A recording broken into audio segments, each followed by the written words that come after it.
South India shopping మాల్లో block buster ఆషాఢం #1 kilo sale.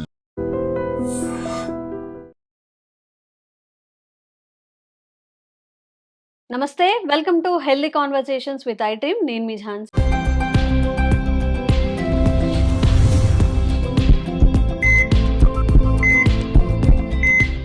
ఎప్పుడైనా అనిపించిందా, అమ్మో నా గుండె ఆగిపోతుందేమో, అంటే దడదడగా అనిపిస్తుంది, లేదా జెనెటికల్గా మా వంశపారంపర్యంగా ఎవరికో హార్ట్ అటాక్ ఉంది, నాకు కూడా వస్తుందేమో, ఈ మధ్య ఎందుకో వీక్గా అనిపిస్తుంది అని చెప్పి. అంటే రీసెంట్ టైమ్స్లో మనం చాలా హార్ట్ అటాక్స్ని చిన్నవాళ్ళలో పెద్దవాళ్ళలో చూసాం కాబట్టి గుండె ఆరోగ్యంగా ఉండాలి అన్నప్పుడు మన గుండె ఆరోగ్యం కోసం మనం ఏం చేయాలి, ఈరోజు ఈ విషయం తెలుసుకుందాం. ప్రస్తుతం మనం ఉన్నాము హెర్బలిస్ట్ ఇంకా ట్రెడిషనల్ హీలర్ ఆంజనేయరాజు గారితో. ఎంతో మందికి ఆయుర్వేద వైద్యాన్ని అందిస్తున్నారు. మరి సార్తో మాట్లాడి దీనికి ఒక పరిష్కారం తెలుసుకునే ప్రయత్నం చేద్దాం. నమస్తే సార్. నమస్కారం అమ్మా.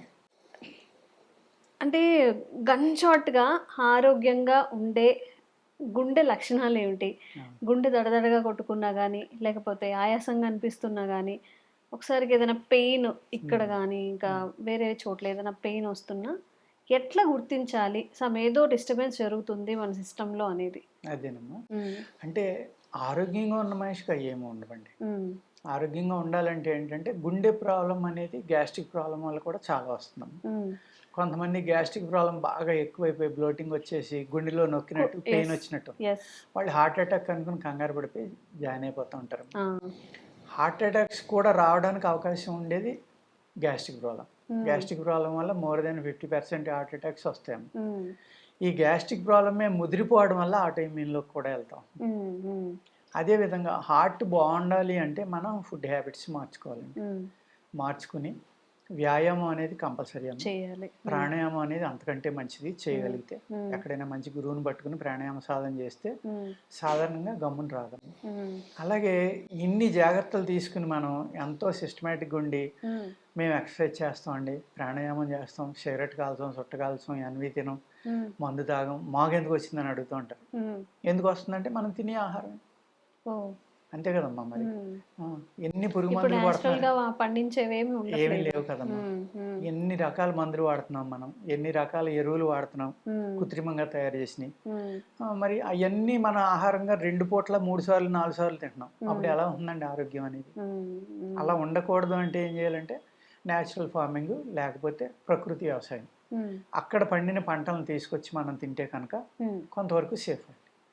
అప్పుడు కూడా వ్యాయామం అనేది కంపల్సరీ అమ్మ. ఎంత మంచిగా చేస్తే అంత మంచిది అనమాట. ఈ గుండె ఆరోగ్యంగా ఉండాలి అంటే ప్రాణశక్తి అనేది కంపల్సరీ అండి. ఇక్కడ గుండె ఆరోగ్యం కాడ ఇంకొక 4 ఆర్గాన్స్ ఇన్వాల్వ్ అయ్యి ఉంటాయి. ప్రాణవాయువు అని చెప్తున్నాను కదా, అదే ఇస్తాయండి. మనం ఊపిరితిత్తులు ఇస్తాయి. ఊపిరితిత్తులు సరిగ్గా పనిచేయకపోతే ఏమవుతుందమ్మా, ఆక్సిజన్ అనేది మన బాడీలో ఈ బ్లడ్లో మిక్స్ అవ్వనప్పుడు సరిపడే ఆక్సిజన్ మీ బ్లడ్లో ఉన్న సెల్స్ తొందరగా చనిపోతాయి. చనిపోవడం వల్ల ఏమవుతుంది, రక్తం చెక్కబడిపోతుంది. ఫస్ట్ అమ్మ. సెకండ్ది లివర్ ఉంది. ఆ లివర్ ఏం చేయాలి, ఈ గ్లూకోజ్కి ఈ మన బాడీలో కలిపే రక్తాన్ని పంపచేసేది, ఆహారాన్ని అరిగించేది లివర్ కదండి. ఆ ఆహారంలో ఉన్న విషాలను కానీ ఫారిన్ బాడీలను కానీ బయటికి పంపేసే డ్యూటీ లివర్ది. ఓకే. అది సరిగ్గా పనిచేయలేదు అనుకోండి, ఇవన్నీ వచ్చి మళ్ళీ బ్లడ్లో కలుగుతున్నాయి. థర్డ్ స్ప్లీన్ అమ్మ. అది ఒక రిజర్వాయర్ అని చెప్తారు. అక్కడ మనకి రక్తం నిల్వ ఉంటుంది అనమాట. ఎప్పుడైనా కట్ అయినా ఏదైనా దెబ్బ తగిలినా బ్లీడింగ్ వచ్చే పరిస్థితుల్లో హార్ట్ కన్నా ముందర అది పంపిస్తుంది అమ్మ. హార్ట్కి ఎటువంటి స్ట్రెయిన్ లేకుండా. ఓకే. 3 అయినాయి. 4వది కిడ్నీస్ అండి. కిడ్నీస్ మేజర్ పాత్ర పోషిస్తాయి. మళ్ళీ ఎవరో కిడ్నీస్ ఇవి ఏం చేస్తాయంటే మీ బాడీకి కావాల్సిన మినరల్స్ ఇవన్నీ విడదీసి అక్కర్లేని యూరిన్ ద్వారా స్టూల్ ద్వారా బయటికి పంపేసి కావాల్సిన బాడీకి ఇచ్చి డ్యూటీ కిడ్నీ చేస్తుంది. అది సరిగ్గా పనిచేయలేదు అనుకోండి, ఈ విషయాలు అక్కర్లేని మినరల్స్ అన్నీ బ్లడ్లో కలిసిపోతాయి. అప్పుడు ఏమవుతుందమ్మా, బ్లడ్ చిక్కబడిపో, ఎక్కడైనా కొంచెం నేరోగా ఉన్న చోట వెళ్ళి అడ్డుపడతాయి. హార్ట్కి వెళ్ళి ఆర్టరీస్ అడ్డుపడితేనే హార్ట్ అటాక్ వస్తుందని అనుకోక్కర్లేదు.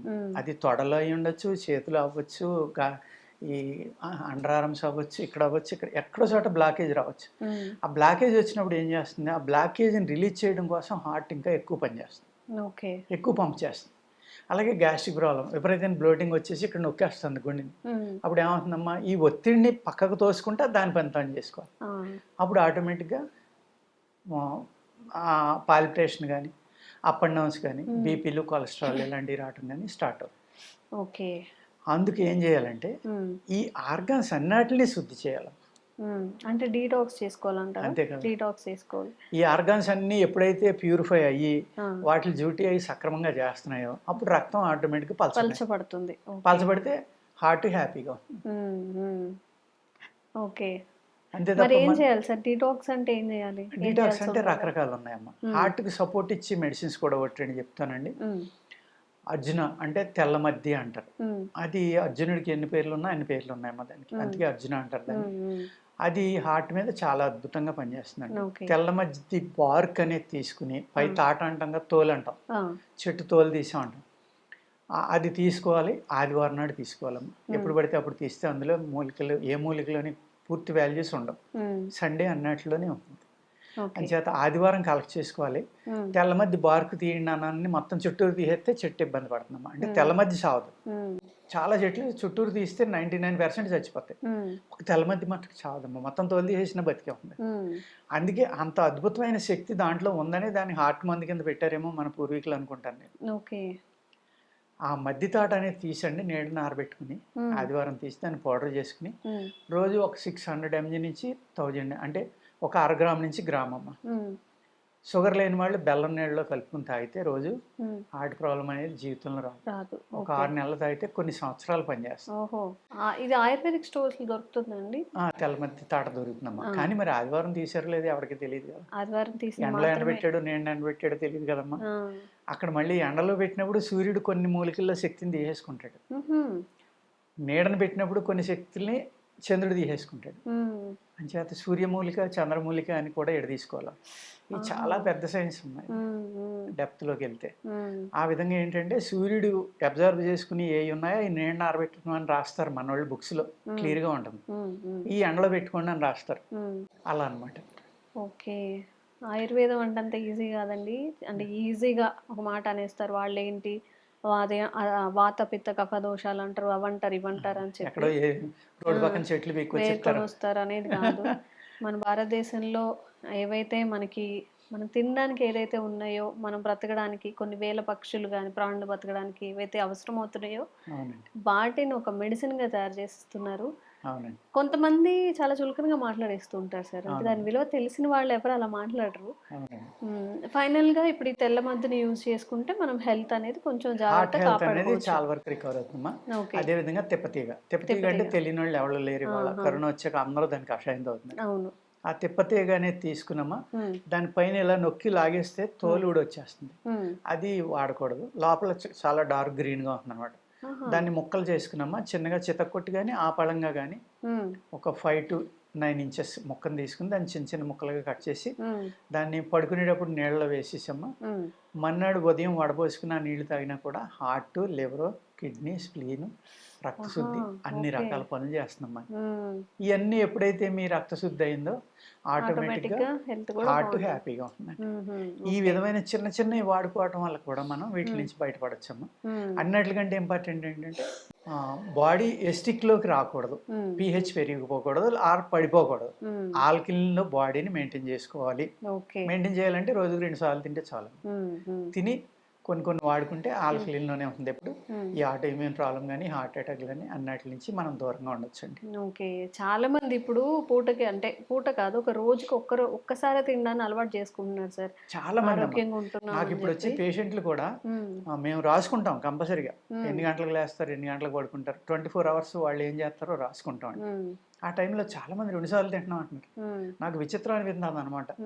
ఎంత మార్పు వచ్చింది ఆలోచనలో కానీ వీటిలో కానీ. కషాయాలు తాగటం, అలాగే చాలా మంది టైమ్లీ తింటున్నామండి, ఇంటికాడి నుంచి పట్టుకెళ్ళి తింటున్నామండి. ఇలాంటి మార్పు కనబడుతుందమ్మా చాలా.